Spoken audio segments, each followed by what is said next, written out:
বঙ্কিমচন্দ্রের বিড়াল রচনায় বিড়াল কমলাকান্তের সঙ্গে কথোপকথনে একটা জায়গায় বলছে, তাঁহারা অনেকে চোর অপেক্ষাও অধার্মিক।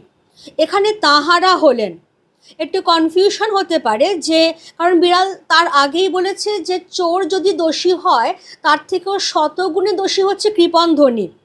তাহলে এখানেও তো চোর অপেক্ষা অধার্মিক কথাটা রয়েছে, তাহলে কি কৃপণধ্বনিকে মিন করা হচ্ছে? এই জন্যই দরকার হচ্ছে টেক্সটটা খুব ভালো করে লাইন বাই লাইন পড়া। কারণ এখানে অপশান কী কী দিয়েছে, যে চোরের থেকে অধার্মিক কারা, বিড়ালেরা, কৃপণধ্বনিরা, বড় বড় সাধুরা, নাকি শিরোমণিরা। টেক্সটে আমরা দেখব যে বড় বড় সাধুরা যারা চোরের নামে শিউরে ওঠেন তারা অনেকে চোরের চেয়েও বেশি অধার্মিক। তাহলে এখানে তারা বলতে বড় বড় সাধুদের কথা বলা হয়েছে। অপশন গ হচ্ছে আমার সঠিক উত্তর। আমি এখানে টিক মার্ক করে দিলাম, কিন্তু তোমাদের অরিজিনাল সেমিস্টার 1-এ ওএমআর শিটে রাইট অপশানের সার্কেলটা ডার্ক